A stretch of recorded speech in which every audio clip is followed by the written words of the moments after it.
സ്വാതന്ത്ര്യ ദിനമല്ലേ ഇന്ന്. നമ്മളെപ്പോഴും വലിയ സെലിബ്രിറ്റികളുടെയും വലിയ വലിയ സംഭവങ്ങളുടെയും പുറകെയുള്ള ഓട്ടപ്പാച്ചിലാണ്. പുതിയ മനുഷ്യരായാലും പഴമക്കാരും ഒക്കെ അങ്ങനെ എന്തൊക്കെയാണ് ഒരു ചൊല്ല്. പക്ഷേ ഇന്ന് ഒരു വല്ലാത്തൊരു സംഭവം ഉണ്ടായി. ഒരു ഫീലിംഗ് ആണ് പഴയ ഒരു തലമുറയുമായിട്ടുള്ള ഒരു സംസാരത്തിനിടയിൽ.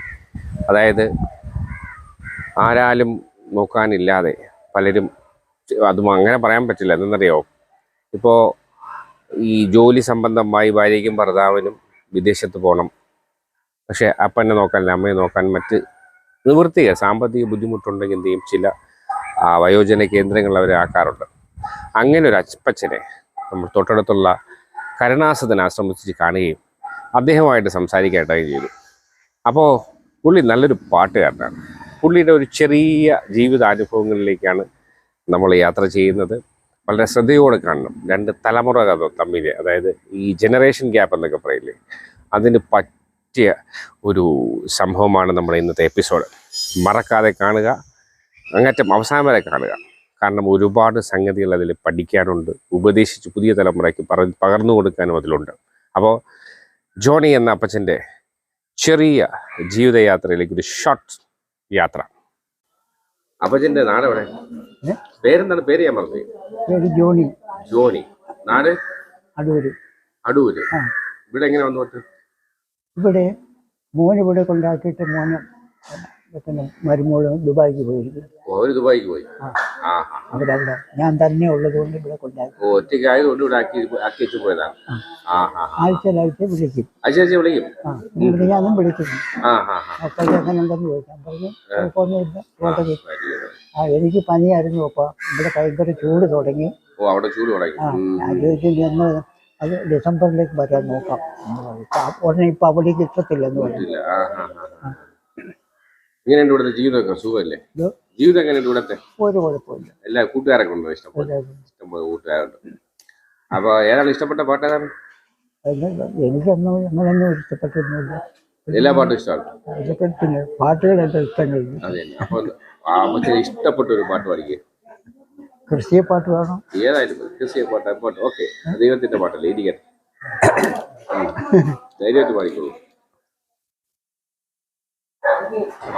ജീവിതമാം ഈ വരക്കൊമ്പിൽ നിന്റെ വരവിനായി കാത്തിരിപ്പൂ. നിന്നാമമൊന്നോനെ വിളിക്കുവാനായി ആശയോടെന്നും ഞാൻ കാത്തിരിപ്പൂ. എൻ ജീവിതമാം ഈ മരക്കൊമ്പിൽ നിന്റെ വരവിനായി കാത്തിരിപ്പൂ. കഥനം തെങ്ങുമൻ കൂടാരവാതുക്കൽ കരുണതൻ കടാക്ഷമായി വന്നണയോ. പങ്കില നിമിഷങ്ങൾ മറന്നിടഞ്ഞാരേ ചാരേ വരൂ വരുന്നൊരു നിനക്കായി വരുന്നൊരു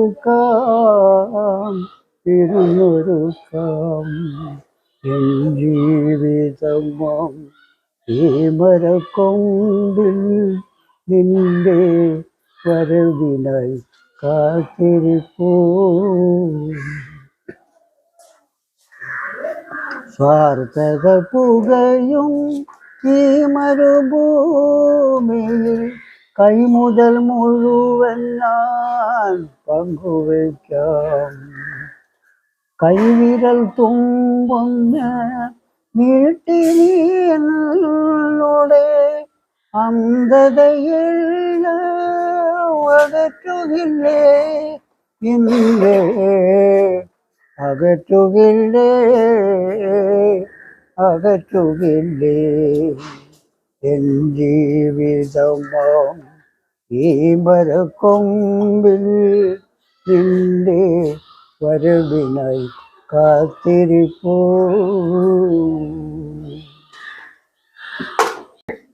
പിന്നെ ഇതിപ്പോ ഭക്തിഗാനം പാടി, ഒരു ഡ്യുവറ്റ് പാടിയാലോ അല്ലാതെ നല്ല വേറൊരു നല്ല ശൈലം പാട്ട് പാടും. അമ്മച്ചിയെ ഓർമ്മ വരുമ്പോൾ ഒരു പാട്ട് വരുമല്ലോ, ഭാര്യയെ ഓർമ്മ വരുമ്പോൾ പാടൂലേ? ഒരു നാടകാനം അപ്പൊ നാടകാനം പാടിക്കണല്ലേ? അപ്പൊ നാടകാനം പറയട്ടെ.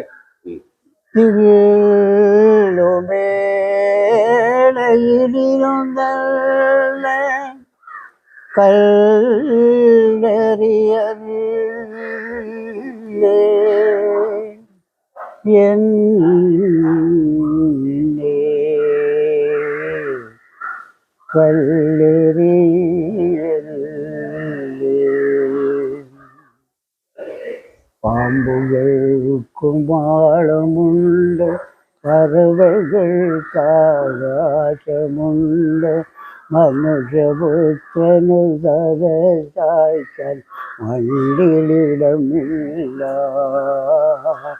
മണ്ണിലിടമില്ല.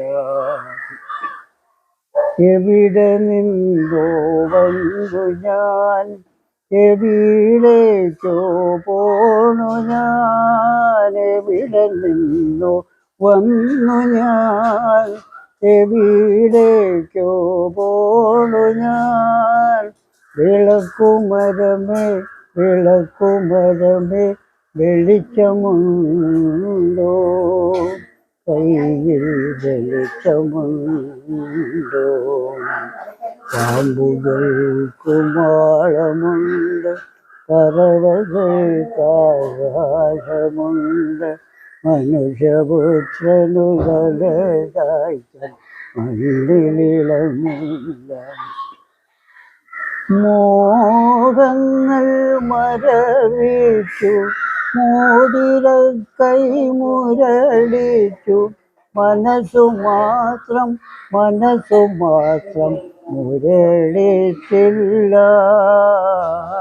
മനസ്സു മുരടിച്ചില്ല. ദുഃഖഭാരം ചുമക്കുന്ന ദുശ്ശകുനമാണു ഞാൻ, ചില്ലുമേടയിലിരുന്നെന്നെ കല്ലെറിയല്ലേ, കല്ലെറിയല്ലേ, എന്നെ കല്ലെറിയല്ലേ. പാമ്പുകൾക്കുമാളമുണ്ട്, പറവകൾക്കാകാശമുണ്ട്, മനുഷ്യപുത്രനു തലചായ്ക്കാൻ മണ്ണിലിടമില്ല, മണ്ണിലിടമില്ല. അത് KPSCയുടെ നാടകമില്ല, അശ്വമേധം. അശ്വമേധത്തിനകത്ത് KS ജോർജും ഇദ്ദേഹം കൂടെ കുഷ്ഠരോഗിയായിട്ട് അഭിനയിച്ച് പാടുന്നതാണ്. അതാണ് മോഹങ്ങൾ മരവിച്ചു, മോതിരക്കൈ മുരടിച്ചു, മനസ്സ് മാത്രം മുരടിച്ചില്ല. അപ്പൊ ഉള്ളിലൊരു കവിഹൃദയവും കാമ്പുക ഹൃദയവും ഉണ്ട്. സാറേ ഒരു കാര്യമുണ്ട്, ഒരു പാട്ട് കേട്ടാൽ അതിന്റെ ആന്തരികമായ അർത്ഥം മനസ്സിലാക്കിയെങ്കിലേ ആ പാട്ട് സൂചിക്കത്തുള്ളൂ. അതെ അതെ അത്രേ ഉള്ളൂ. ഇതിനെക്കൊണ്ട് പഴയ സിനിമകൾ കണ്ടിട്ടുണ്ടോ? പിന്നെ ഹരിചന്ദ്ര സിനിമ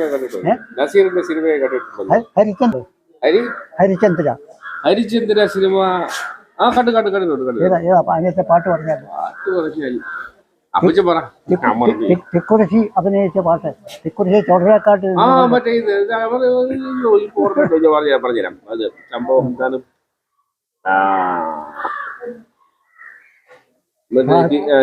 ഒന്ന് കിരീടമില്ല എന്നൊക്കെ പറഞ്ഞേ.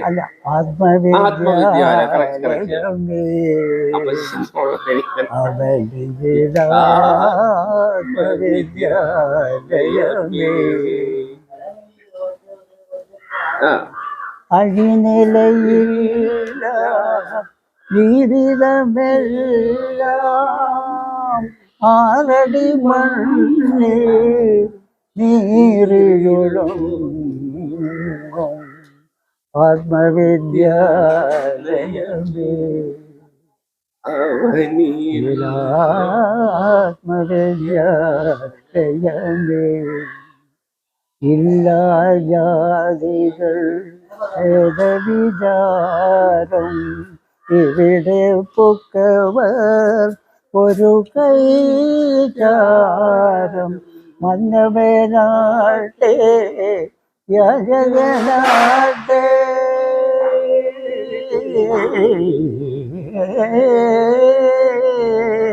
മന്നവേനാട്ടെ യജനാട്ടെ വന്നിടുമൊടുവിൽ വഞ്ചിത നടുവിൽ ആത്മവിദ്യാലയമേ.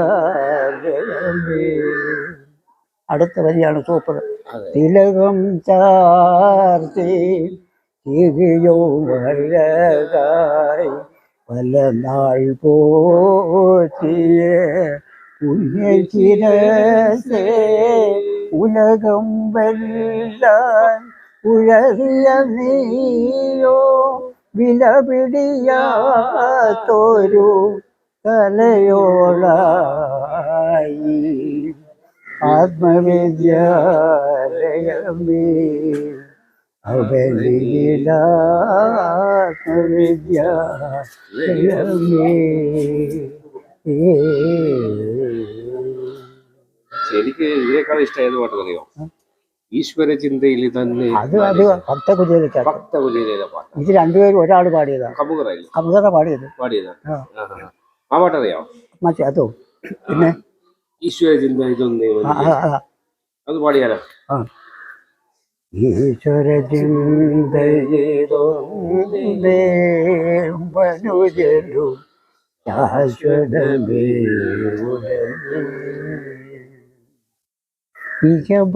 സുഹൃതം ഏകിടുമാർഗം ഇതു സംസാര വിമോചനമാറി ഈശ്വര ചിന്തയിലൊന്നേ മനുജനു ശാശ്വതമേ ഉലകിൽ. കണ്ണിൽ കാൺമതു കളിയായി മറയും കാണാതതിനെ എങ്ങനെ അറിയും? ഒന്നു നിനയ്ക്കും മറ്റൊന്നാകും മന്നിതുമായ നാടകരംഗം. ഈശ്വര ചിന്തയിലൊന്നേ മനുജനു ശാശ്വതമേ പത്തു ലഭിച്ചാൽ നൂറിനു മോഹം നൂറിനയായിരം ആക്കാൻ മോഹം ആയിരമോ പതിനായിരമാകണം ആശയ്ക്കുരവിധി ഉഴവുണ്ടാമോ? ഈശ്വര ചിന്തയിതൊന്നേ മനുജനു ശാശ്വതമേ. കിട്ടും വകയിൽ തൃപ്തിയരാതെ കിട്ടാത്തതിനായി കൈ നീട്ടാതെ കർമ്മം ചെയ്യുക നമ്മുടെ ലക്ഷ്യം. കർമ്മഫലം തരും ഈശ്വരനല്ലോ. ഈശ്വര ചിന്തയിതൊന്നേ മനുജനു ശാശ്വതമേ ഉലകിൽ. അടിപൊളി അടിപൊളി അടിപൊളി അടിപൊളി. അതിനകത്ത് നല്ല സൂപ്പർ വരികളുണ്ട്. കിട്ടും വകയിൽ തൃപ്തിയിടാതെ കിട്ടാത്തതിനായി കൈനീട്ടാം. നമുക്ക് നമ്മുടെ ദൈവം നമുക്ക് അനുവദിച്ച് തന്നിരിക്കുന്നത് സ്നേഹത്തോടെയും സന്തോഷത്തോടെയും അത് കൈപ്പറ്റി ജീവിക്കാം. ഒരുപാട് ഒരുപാട് വേണമെന്ന് ആഗ്രഹിക്കുക. കർമ്മം ചെയ്യുക, പ്രവൃത്തി ചെയ്യുക നമ്മുടെ ലക്ഷ്യം. അതിന്റെ ഫലം ദൈവം. അങ്ങനെയാണ് കഥ. അപ്പം ഓഗസ്റ്റ് 15 ഇൻഡിപെൻഡൻസ് ഡേ, നമ്മൾ സ്വാതന്ത്ര്യ ദിനത്തിന് പാട്ടൊക്കെ പാടി ചാപ്പാടൊക്കെ അല്ലേ? ഇന്നത്തെ ദിവസം ഇങ്ങനെ പോയി കിട്ടിയില്ലേ? അതെ.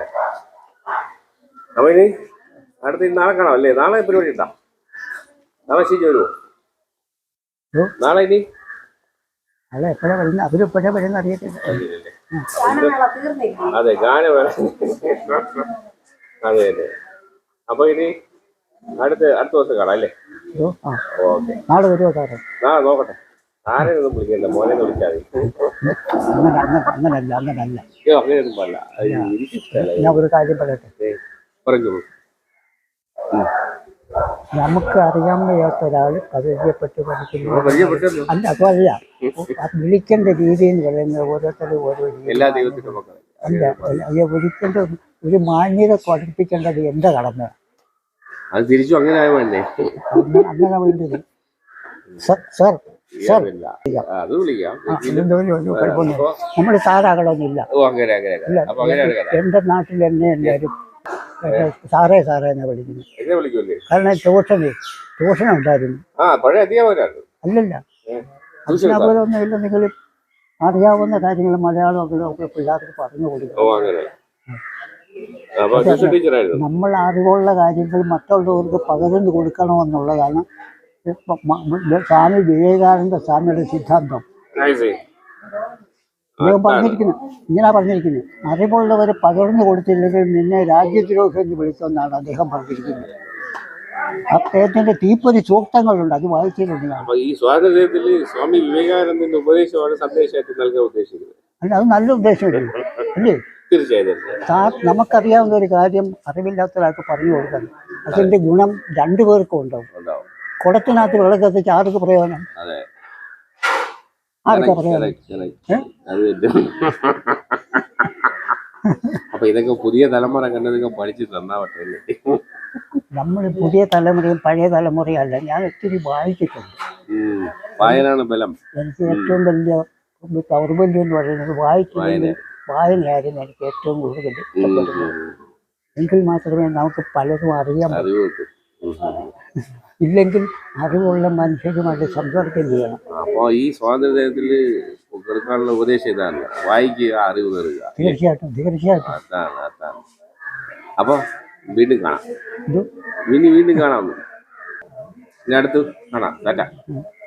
കൈ തന്നെ, കൈ കാണാനില്ല. അപ്പൊ ടാറ്റ.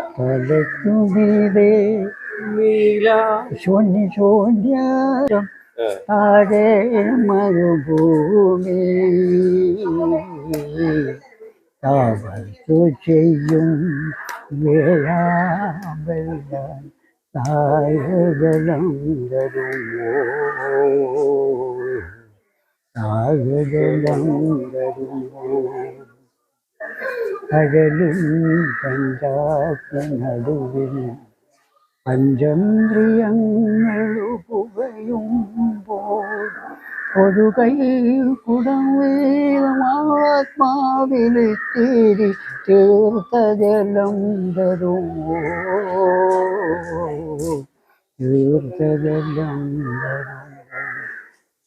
ഉടനെ ഭീമയിലെ മറ്റേ പറഞ്ഞത് മരണം വാതിൽക്കലിരുന്നാൾ അഞ്ചലുമായി വന്നു നിൽക്കുമ്പോൾ ചിറകടിച്ചൂടി തകരോ നേരം ജീവജലം തരുമോ, ജീവജലം തരുമോ. അടുത്ത നമുക്ക് വീണ്ടും കാണാം.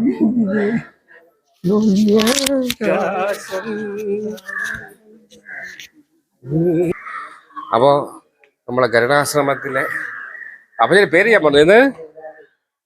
പേരെന്താന്ന് പറഞ്ഞു? പേര് പറഞ്ഞു. നമ്മളെ ജോണി അപ്പച്ചന്റെ കഥയും വിശേഷങ്ങളാണ് നമ്മൾ കണ്ടത്, കേട്ടതൊക്കെ.